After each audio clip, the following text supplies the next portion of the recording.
بسم الله الرحمن الرحيم. الحمد لله رب العالمين والعاقبة للمتقين، والصلاة والسلام على خاتم الأولين والآخرين والسيد النبيين نبينا ومولانا محمد وآله وأصحابه أجمعين. أما بعد،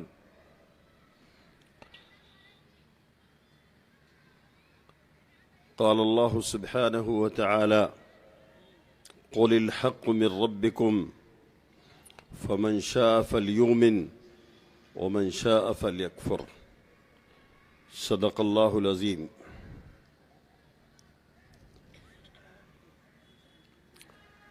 حاضرین محترم، دوستو، بزرگوں، سامعین کرام، ہر مسلمان کا فرض یہ ہے کہ وہ سچ بات کہے، سچ بات سنے اور سچ بات ماننے کی اپنے اندر صلاحیت اور طاقت پیدا کرے، غلط بات سے روکے، غلط راستوں سے رکے اور دوسرے لوگوں کو بھی غلط راستے پہ جانے سے منع کرے۔ انجمن اہل سنت والجماعت، انجمن کے اغراض و مقاصد میں خاص بات یہی ہے کہ صحیح عقیدہ رکھنے والے مسلمانوں اور اہل سنت والجماعت سے تعلق رکھنے والے اپنے بھائیوں کو عقیدے کی حفاظت کی دعوت دی جائے۔ ان کے اندر اگر کوئی بگاڑ پیدا کر رہا ہو تو اس کی نشاندہی کی جائے، غلط راستوں سے بچایا جائے، شکوک اور شبہات کو دور کیا جائے اور انہیں صراط مستقیم پر لانے کی اور صراط مستقیم پر قائم رہنے کی فکر کو زندہ کی جائے، ان کو مضبوط و مستحکم کیا جائے۔ میرے دوستو، بعض حضرات یہ کہتے ہیں کہ جب خطبہ امام دے تو بھی 2 رکعت تحیۃ المسجد پڑھنا واجب ہے، اس لیے کہ حضرت سلیق رضی اللہ تعالیٰ عنہ تشریف لائے اور نبی پاک صلی اللہ علیہ وسلم نے ان سے کہا کہ تم نے 2 رکعت نماز پڑھی؟ انہوں نے کہا نہیں پڑھی، تو آپ نے فرمایا 2 رکعت نماز پڑھ لو۔ اب ایک طبقہ ہے جو کہتا ہے حدیث پاک میں ہے کہ امام خطبہ دے، جمعہ کا دن ہو، خطبہ دے رہا ہو، تب بھی نماز پڑھنا چاہیے، تحیۃ المسجد ضرور پڑھے چاہے امام خطبہ دے رہا ہو۔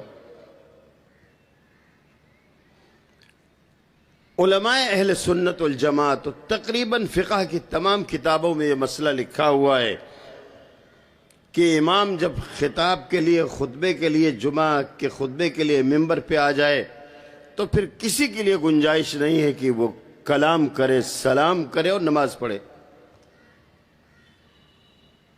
یہ مسئلہ کیا غلط ہے؟ کیا حدیث کے خلاف ہے؟ اگر یہ بات عوام کے سامنے پیش کی جائے تو ہمارے پاس حل مشکل ہے۔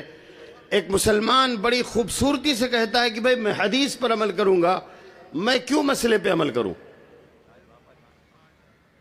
مگر میرے دوستو، ماہرین علماء آپ کو یہ بتائیں گے کہ حدیث پاک میں جہاں یہ لفظ ہے حضرت سلیق کے بارے میں، وہیں عبداللہ ابن عمر رضی اللہ تعالیٰ عنہ کی روایت علامہ حیثمی رحمۃ اللہ علیہ نے مجموع الزوائد میں نقل کی ہے کہ جب امام نکلے تو کوئی نماز، کوئی کلام نہیں ہو سکتا۔ اذا خرج الامام فلا صلاۃ ولا کلام۔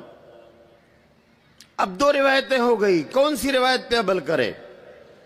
کچھ لوگ یہ کہتے ہیں یہ روایت ضعیف ہے، کمزور ہے، چھوڑ دو، یہ روایت پکڑ لو۔ احناف علماء کا ایک ضابطہ ہے کوئی روایت نہ چھوڑو. اگر ہم اس پر عمل کر سکتے ہوں تو ضرور عمل کریں, اور ہر ایک روایت اور حدیث کا احترام کریں, اور ہر مسلمان کو احادیث کا احترام کرنا ہی چاہیے. اب ان دو روایتوں پہ عمل کس پہ عمل ہوگا؟ اس کا صاف اور سیدھا جواب اور اس کا حل محدثین نے یہ بتایا کہ حضرت سلیک رضی اللہ تعالیٰ عنہ کی خصوصیت ہے. آپ علیہ السلام نے ان کو اجازت دی, ان کے علاوہ کبھی کسی کو اجازت نہیں ملی. اور اصل نظام یہ ہے کہ بھائی نماز بالکل نہیں پڑھ سکتے جب امام خطبہ دے, اور حضرت سلیک نے جو پڑھا یہ حضور نے خصوصی اجازت دی. بہت سے کام وی آئی پی ہوتے, بہت سی سہولتیں دی جاتی ہیں, اس کی گنجائش ہے. یہ خصوصیت ہے, یہ قانون نہیں ہے. حضرت خزیمہ رضی اللہ تعالیٰ عنہ ایک صحابی ہیں, ان کی اکیلے کی شہادت 2 کے برابر ہے, کیونکہ رسول اللہ صلی اللہ علیہ وسلم کے لیے آپ نے ایک موقع پہ شہادت دی کہ حضور علیہ السلام نے یہ اونٹ خریدا ہے. حالانکہ وہ موجود نہیں تھے. آپ نے پوچھا خزیمہ تم نے کیسے گواہی دے دی کہ میں نے اونٹ خریدا ہے؟ حضرت خزیمہ رضی اللہ عنہ نے فرمایا کہ اللہ کے رسول صلی اللہ علیہ وسلم آپ کی ہر بات سچ ہوتی ہے. آپ تو جبریل امین کی بات ہم کو آسمان کی بتاتے, وہ ہم مانتے, تو دنیا کے لیے آپ کی بات غلط کیسے ہو سکتی, اس لیے میں نے گواہی دی. آپ نے فرمایا جس کے لیے خزیمہ شہادت دے اس کی شہادت 2 کے برابر ہے. قانون یہ ہے کہ 2 آدمیوں کی شہادت ہونی چاہیے, ایک مرد 2 عورتیں یا 2 مرد.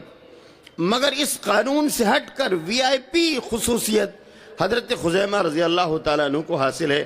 اب اگر کوئی کہے کہ مجھے وی آئی پی خصوصیت مل جائے, یہ نہیں مل سکتی. ہر مسلمان کو معلوم ہے کہ 4 شادیاں کرنا جائز ہے,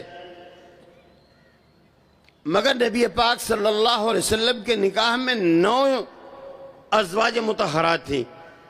یہ آپ کی خصوصیت ہے, اس خصوصیت کو قانون نہیں بنا سکتے. ایک صاحب کہنے لگے کہ چاہے جتنی شادی کرو سب جائز ہے, اور انہوں نے بھی استدلال کیا. تو کہیں کہیں مسائل ایسے آتے ہیں کہ دونوں روایت موجود ہوں, 2 رخ ہو, ایک حدیث میں کچھ ہو, دوسری میں کچھ ہو. ایسے موقع پر مسلمان کو کیا کرنا چاہیے؟ بہت تفصیل ہے, میرے پاس ایک ترتیب ہے پوری. حضرت سلیک کی روایت ترمذی میں ہے, حضرت عبداللہ ابن عمر کی روایت حیثمی نے مجمع الزوائد میں نقل کی ہے, نبی پاک صلی اللہ علیہ وسلم کی روایت تمام کتابوں میں موجود ہے. اس طرح کی خصوصیات بہت ہے. ظاہر ہے کہ جہاں مشکل پیدا ہو جائے وہاں ماہر علماء, قانون داں, علم کے مرکز, مراکز علوم سے اس کا حل نکالنا اور سمجھنا, اور صحابہ کی عظمت, صحابہ کے فتاوے, صحابہ کے کارنامے, ان کی سمجھ, انہوں نے سنت کو کیا سمجھا, یہ دیکھنا ضروری ہے. یہ کام ہمارے ماہرین علماء کا ہے.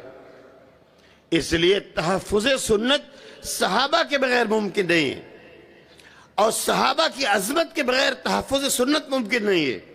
تو صحابہ کی عظمت, ان کے فیصلے تراویح کے بارے میں, طلاق کے بارے میں, نمازوں کے بارے میں, تحیت المسجد کے بارے میں, یا حضرت خزیمہ کی شہادت کے بارے میں, صحابہ کے فیصلے ہمارے لیے راہ عمل بنیں گے. اس لیے میرے دوستو, ان مشکل مسائل کو, جس کو امت کو بعض دفعہ لوگ الجھا دیتے ہیں, اور آدمی حدیث کا نام لے کر حدیث کے عشق میں ڈوب کر راستہ بدلتا ہے اور الجھن پہ پڑ جاتا ہے, اور یہ سوچتا ہے کہ میں شاید اہل سنت والجماعت میں نہیں ہوں, اور میرا کام ٹھیک نہیں ہو رہا ہے, میرا بیان ٹھیک نہیں ہے, میرا مسلک ٹھیک نہیں ہے, میں صحیح نماز نہیں پڑھ رہا ہوں, میں امام کے پیچھے فاتحہ نہیں پڑھتا ہوں, میں رفع یدین نہیں کرتا ہوں, میرے یہ مسائل غلط ہیں. یہ جو الجھنیں پیدا لوگوں نے کی ہیں, ان الجھنوں کا حل مستند علماء, مشاہیر علماء کرام, پورے ملک کے معتبر اداروں, دارالعلوم دیوبند، ندوۃ العلماء لکھنؤ، مظاہر العلوم سہارنپور، بڑے اداروں کے ماہر علماء کا بیان یہ انجمن اہل سنت والجماعت اس کا اہتمام کرتی ہے، تاکہ کم سے کم جو حق پرست ہیں ان کو کوئی شک و شبہ نہ ہو، ان کے افکار نہ بدلے، خیالات نہ بدلیں، بھٹکنے نہ پائیں، گمراہیوں میں جانے نہ پائیں۔ اس کام کے لیے الحمدللہ علماء بمبئی نے ساتھ دیا، آپ حضرات نے تعاون فرمایا، اہل خیر نے تعاون فرمایا، خصوصاً ہمارے دوست اور بہت مخلص دوست حضرت مولانا رشید احمد ندوی صاحب دامت برکاتہم نے بڑی محنت کی اور بڑی فکر کے ساتھ یہ کام کیا، اور دوش بدوش ہر قدم پہ ہمارے ساتھ میں، کبھی Y M C A ground میں، کبھی جمعیت العلماء کے دفتر میں، کبھی لوگوں کے رابطے میں، کبھی اسٹیج والوں کے پاس، کبھی مائک والوں کے پاس، بڑی محنت و بڑی سرفروشی کے ساتھ مولانا رشید صاحب نے ساتھ دیا، ہمارے تمام رفقا نے ساتھ دیا، علماء نے ساتھ دیا، ہمارے بزرگوں نے ساتھ دیا۔ ہمارے بزرگوں نے یہ انجمن بنائی اسی لیے تاکہ انجمن کے ذریعے حق کو باقی رکھا جائے، اس کو مضبوط و مستحکم کیا جائے، اور باطل گرد و غبار کو دنیا سے اڑایا جائے، اور صاف ستھرا صحیح ایمان اور صحیح روشنی علم کی لوگوں تک پہنچائی جائے۔ اللہ تبارک و تعالی انجمن کے اس کام کو قبول فرمائے اور ہم سب کے لیے صراط مستقیم سمجھنا آسان فرمائے۔ وآخر دعوانا الحمدللہ رب